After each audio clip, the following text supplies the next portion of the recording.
आ चुका है solo levelling season 2 का एपिसोड 9। हम देखते हैं कि जिन्वो ने बैरन को हरा दिया होता है और उसको मिल जाता है डीमन मोनार्क का प्यूरिफाइड ब्लड। अब जिन्वो के पास एलेक्जर ऑफ लाइफ को बनाने का पूरा सामान आ चुका था और वो जैसे ही उसको क्राफ्ट करने जाता है उसे स्क्रीन पे एक डिस्क्लेमर मिलता है कि इस चीज को बनाने का सक्सेस रेट और अमाउंट ऑफ क्वांटिटी प्लेयर के इंटेलिजेंस पे डिपेंड करता है।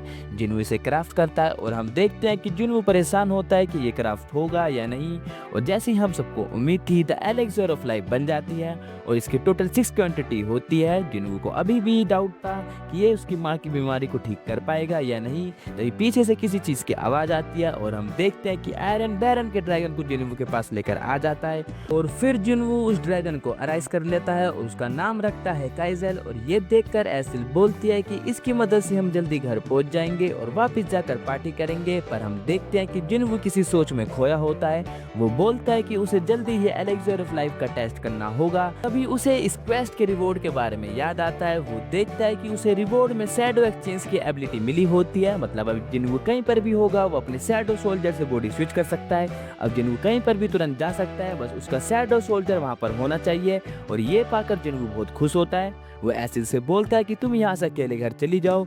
वो बोलती है क्या पार्टी का क्या होगा। हम देखते हैं कि जिन्वो शैडो एक्सचेंज की एबिलिटी यूज कर रहा होता है। वो जाते हुए बोलता है कि अगर किस्मत ने चाहा तो हम वापस मिलेंगे और तुम अपना ध्यान रखना। तभी एसिल बोलती है कि जिन्वो आई, पर वो देखती है कि जिन्वो वहां से जा चुका है और उसका शैडो सोल्जर वहां आ गया था। बाकी तो मेरे हिसाब से जिस तरह का एसिल का एक्सप्रेशन था वो जिन्वो को प्रपोज करने जा रही थी। फिर हम देखते हैं चेयरमैन गो को जो वू के साथ जो आइलैंड का प्लान डिस्कस कर रहे होते हैं। वो बोलते हैं कि हम हंटर के मैजिक का पावर यूज करके एंड को बाहर लाएंगे और फिर स्पेशल इंटरफेरेंस वेव से उनके कम्युनिकेशन को बंद कर देंगे। फिर इस मौके का फायदा उठा के स्पेशल फोर्स अंदर जाके क्वीन एंड को मार देगी। तब वो बोलता है क्या इंटरफेरेंस वेव अच्छे से काम करेगी, कुछ दिक्कत हो गई तो। तब चेयरमैन को बोलते हैं हमने उसके लिए भी एक प्लान सोच रखा है। वो बोलते हैं कि अब बस हंटर्स को वहां भेजने की पूरी तैयारी करनी है। वो उससे पूछते हैं क्या तुम्हारा कॉन्टैक्ट संग जिन्वो से हुआ था।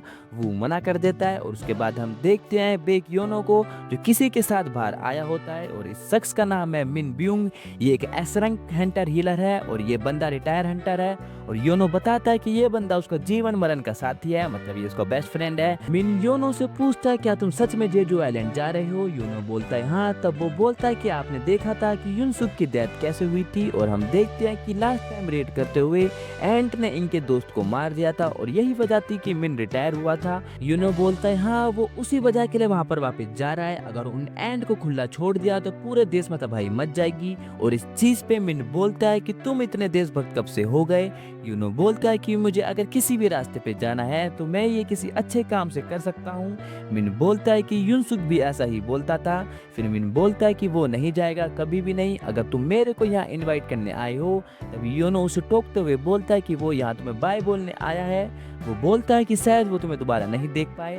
फिर मिन बताता है कि वो सरकारी नौकरी की तैयारी कर रहा है और फिर ये लोग अपनी पार्टी एंजॉय करने लगते हैं। उसके बाद हम देखते हैं कि जिन्वो अपनी मोम के पास पहुंच जाता है। वो अपने मोम के गले के निशान को देखता है और अपने पास्ट के बारे में सोचता है और बोलता है कि ये जलने के निशान उसकी वजह से आया था। फिर वो एलेक्जर ऑफ लाइफ को अपने हाथ में ले लेता है और बोलता है कि पता नहीं ये काम करेगा या नहीं। तब वो बोलता है कि उसने सिस्टम के ढेर सारे चमत्कार देखे हैं और उनमें से मेरा एस रैंक हंटर बनना भी एक है। तो वो बोलता है कि मुझे पूरा सिस्टम पे भरोसा है। फिर वो अपनी मोम को एलेक्जर ऑफ लाइफ पिला देता है और हम देखते हैं कि इसको पीते ही उसके मोम के गले का जलने का निशान चला जाता है और उनकी भारी बॉडी प्रॉपर ठीक हो जाती है। पर हम देखते हैं कि उन्हें अभी भी होश नहीं आता।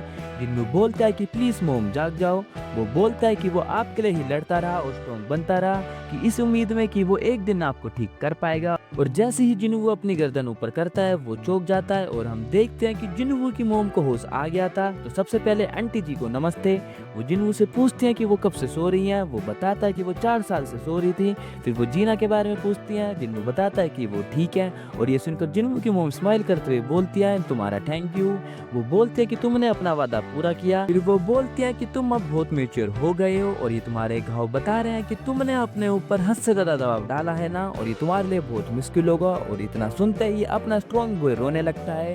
फिर हम सुबह देखते हैं कि जीना भी अपनी मोम से मिलने आई होती है और उन्हें देखकर रोने लगती है। और ये देखकर जिनवू बोलता है कि उसकी सारी मेहनत का असली रिवॉर्ड ये है। उसके बाद हम देखते हैं कि चेयरमैन गो मीडिया के सामने 4th Jeju island red mission announce कर देते हैं और बताते हैं कि इस मिशन में जापान के 10 एसरेक हंटर भी शामिल हो रहे हैं। और ये न्यूज़ मिन भी देख रहा होता है। फिर वो अपने युनसुक और अपनी बातों को सोचने लगता है। वो बोलता है कि उसे डर लग रहा है, युनसुक बोलता है कि उसे भी लग रहा है, पर जो लोग लड़ नहीं सकते उन्हें हमसे भी ज़्यादा डर लग रहा है और हम ही हैं जो ये ख़त्म कर सकते हैं। हम इस कंट्री को एंड का घोंसला नहीं बनने देंगे। तभी यूनो चिल्लाते हुए बोलता है कि वो अपने हाथों से उन्हें कुचल देगा। युनसेक उससे बोलता है कि हम ही हैं जो यूनो की मदद कर सकते हैं। फिर हम देखते हैं जिनवू अपनी मोम और बहन के साथ घर आ जाता है। पूरे घर में उसकी बहन ने गंदगी मचाई रखी होती है। जिनवू उसका मुंह पकड़ के बोलता है कि वो बस एक हफ्ते के लिए बाहर गया था। तब जिनवू की मोम बोलते हैं कि हम मिलकर पूरा घर साफ करेंगे। और क्या, फिर सब लोग लग जाते हैं आप पूरा घर साफ करने में। फिर जीना और उसकी मोम आपस में बात करने लगते हैं और ये देखकर जिनवू बोलता है कि ये वो पल है जिसका वो काफी समय से इंतजार कर रहा था, पर उसके दिल में बेचैनी है।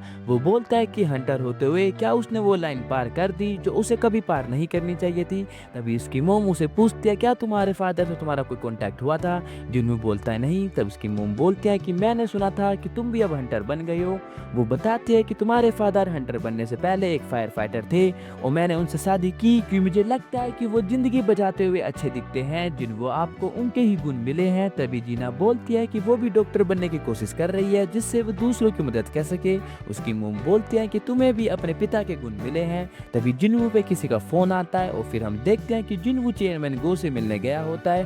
वो उससे पूरे मिशन के बारे में बता देते हैं और उसे इस मिशन में जाने के लिए पूछते हैं। जिनवू बोलता है कि ये एक अच्छी अपॉर्चुनिटी है लेवल को ग्रो करने के लिए। वो जैसे ही कुछ बोलने जाता है तभी उसे किसी का ऑरा महसूस होता है। चेयरमैन को बोलते हैं ये इंप्रेसिव है कि तुम इतनी दूर से भी ये ऑरा महसूस कर सकते हो। वो बताते हैं कि एसरेक हंटर वार्म अप कर रहे हैं। वो बोलते हैं अगर तुम इंटरेस्टेड हो तो जाके देख सकते हो। और हम देखते हैं कि ये कोई और नहीं यूनो होता है जो हंटर मे के साथ वार्म अप कर रहा होता है। और वहाँ पर गोटो की गिल्ड भी आ जाती है। तभी उनमें से एक जिनवू की तरफ देखते हुए पूछती है कि ये कौन है। हानाकावा बताती है कि ये हंटर जिनवू है और ये अभी न्यू एस रैंक हंटर बने हैं। और उसको देखकर गोटो बोलता है कि लग रहा है कि एक तगड़ा एसोसिएशन है। हानाकावा बोलती है नहीं, वो एक मेज है। गोटो जिनवू का ऑरा देख रहा होता है और बोलता है क्या ये मेज है। फिर हम लोग देखते हैं कि अपने 4 एस रैंक हंटर जापान के 4 एस रैंक हंटर से फाइट करने जा रहे हैं। और वो इसलिए क्योंकि इन महिला ने यूनो को वार्म अप को देखते हुए बोल दिया कि ये कितना डिसअपॉइंटेड है, ये तो एस रैंक हंटर जैसा नहीं लग रहा, और अपने कैप्टन गोटो की तारीफ कर दी। फिर क्या हो गया बात का बतंगड़। फिर इन लोगों ने एक फ्रेंडली मैच करने का डिसाइड करा कि कौन ताकतवर है। अब होने जा रही है कोरियन हंटर वर्सेस जापानी हंटर की फाइट। और इसी के साथ ये एपिसोड यहीं खत्म हो जाता है। अगर वीडियो अच्छी लगी हो तो वीडियो को लाइक, चैनल को सब्सक्राइब कर देना। मिलते हैं जल्दी अगली वीडियो में, तब तक के लिए सायोनारा।